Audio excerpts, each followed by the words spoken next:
Hello everyone, welcome back to Classic Comics. Today I am reviewing Isom number 2, the latest release from Eric July, aka Young Rippa.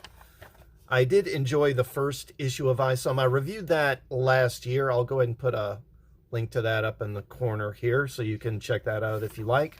I did enjoy the first issue of Isom, but I thought that it spent a little too much time setting up other characters like Yaira and Alpha Core. And I thought the story could have spent more time focusing on Isom himself and giving us more information about him. So this issue picks up shortly after the first issue. Now, Isom's sister goes to her employer, and when she gets there, she finds that Darren, who is that crime boss that her brother is dealing with, Avery, aka Isom, Avery Silman, that he tangled with in the first issue, and he's there and he threatens her. But then this guy shows up, Lincoln, and I'm not sure I'm going to say this right, Eusebio, maybe that's how you say the name, and he runs this company, Projexus it's called, and he has a security team with him, and they kick Darren and his goons out. And he asks her for an explanation of what's going on. Now, then we get a flashback, and we see these two young people here. There's a young man, young woman. Now, the girl is wearing some kind of costume, which suggests that she's a superhero of some kind, maybe, but she never shows any abilities, so I don't know. But Isom finds them, and he's leading them out of here. Then they're confronted by this creature here named Chadron. And Isom fights him, but Isom can't stop him. He's just, Chadron is too strong, and he apparently kills this girl. And that is why Isom retired. You know, in the first issue, we knew that Isom had retired from being a superhero years earlier. Didn't know why. This is why. So we do get some background on him now. And again, I think this is the kind of thing that we could have gotten in the first issue, but we do get it here. Then he goes home to his ranch, and when he gets there, he's confronted by these two kind of creatures who attack him, and then they spontaneously combust and like burn his house down. Then some of his employees, he has a ranch, they arrive to help him. And they determine that Sam, who is one of the guys who works there, he's missing. And they're worried that he might have been in the house and maybe been killed by those creatures or by the fire. But then this guy shows up. Gooding is his name. And he's like one of those genius inventor type characters. And he's got these drones that help put out the fire and this like robot dog thing. And he goes into the house to search it. Then we get this little diversion here with Alpha Core, who we saw in the first issue. And they talk about Yaira. And I mean, they don't really say much, just there's some chit-chat. Then they go back to the ranch. And Gooding determines that Sam wasn't in the house. And then they're talking about what happened. And Avery mentions these creatures. And Gooding suggests that Avery let him investigate. Apparently, he offers services, again, it says here, like medical response, firefighting, and criminal investigation, and much more. And Silman is paying Gooding to, I guess, be a firefighter. But he says, you should hire me to investigate this thing. And he says, you know what, I'll give you a discount and I'll look into it. Then Avery gets a call from his sister who tells him about Darren confronting her and threatening her and striking her. And Avery's like, I'm going to kill this guy. Okay, and then we get this other just kind of diversion here. So we go to this arena for a wrestling event, and then they got this guy, and I'm not sure how you pronounce his name again, Shungite? Larry Shungite, is that how you say it? I don't know. But anyway, he gets in the ring and he does, like a promo. And he complains that he was cheated out of the title or passed over for the title or something.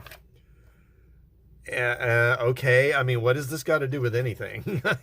Again, it feels like this is a character they're setting up for something else down the line, I guess. I don't know. But then we go back to this guy, Eusebio, the founder of Projexus, and he is being driven to some meeting. Before they leave, they meet this blonde, and they have a word with her. Now, here you see her hair has this kind of blue tinge to it, which I think is supposed to signal to us that this is Yaira, I think, because she has bluish highlights in her hair. And then they're driving. This other vehicle comes up, and it's a bunch of Darren's men, and they're going to kill Eusebio. But then it turns out his driver is working for Darren, too, and also attacks him, tries to kill him. So then Lincoln sort of takes control of the car and drives it into this wall. He gets thrown through the windshields. Okay. So Avery, he gets geared up and he's about to go, I guess, deal with Darren. But then as he's leaving, he meets Sam's wife, who's worried that Sam is missing, hasn't shown up. And so Darren decides, let's go see Gooding and see if he's found anything and he can give us any information. And so they meet with Gooding, but then they're talking. And so Darren describes the creatures, and Gooding begins to theorize that there is some sort of supernatural element to this. Now, the thing that's interesting here is, up to this point, I'd kind of assumed that the world that these characters inhabit, it's basically just our world, but there's a few superhumans running around, right? But Gooding talks here about something called the Great War of Separation. And he says we were both very young during the war, so, I mean, they both look to be around, mid-30s, I'm guessing. Early 30s, mid-30s, so maybe, I don't know, 20 years before, something like that. But so what was that about? I mean, there's no more information really given. But apparently there was some sort of supernatural faction that was involved in that, and he believes that that's what explains these creatures, that they're connected to that in some way. And then he tells him, or Gooding tells Isom, hey, there's someone I want you to go meet with. So he goes to this location out somewhere in the wilderness in Texas, and there's a castle. And the castle is guarded by giant wolves and a dragon. And there's a moat with alligators. And he winds up meeting this character, Sydney Bloodruth, who is a kind of sorcerer or witch. And she doesn't want intruders, but she finds out that Gooding sent him. And so they talk, and he explains the creatures, and she thinks she knows what they are. She says she's encountered similar creatures recently, and she believes there's actually a group of them that are massing in a mountain range that's not too far away. So they hop on her dragon and fly there. And they meet a bunch of these creatures at the entrance to the cave, fight them. They make their way past them, get further into the cave. And there's like a whole army of them in here. And there's also this location, which seems to be some kind of a prison.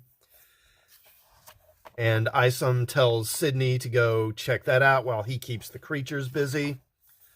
And then we get a protracted battle scene where Isom's fighting all these creatures, while Sydney breaks this entrance open. And inside she finds a bunch of corpses. But she also finds Sam, who is still alive. And then they try to escape.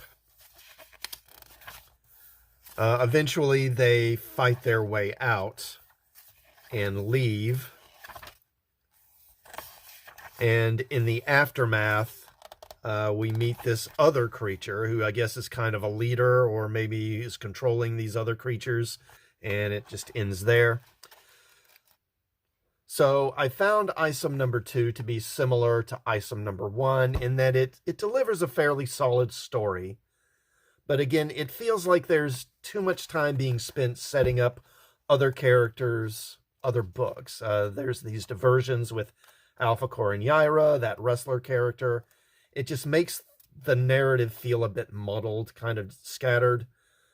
And the story starts with Isom dealing with Darren, who is a fairly conventional sort of urban crime boss character. I mean, what happened to that? You know, suddenly we're now into this whole supernatural story. So overall, it's a solid effort, and I'll give it a slight thumbs up. But it just feels like there's too much going on. You know, and July's trying to spin too many plates at once, and the different plot lines aren't really getting as developed as much as they should.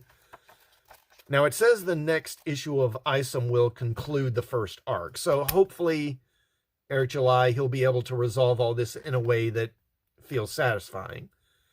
And I'd also like to learn more just about this history they allude to with this War of Separation. What was that about? Really all we've seen of this world is Texas, parts of Texas. So I'd like to have a better idea of what is the world as a whole like, and how is it different from our own, since July suggests that there is some history, you know, in a historical sense, there's been some different things that happened. Now, have you read Isom number 2? If so, let me know what you thought of it, and also please do like this video and sub to the channel.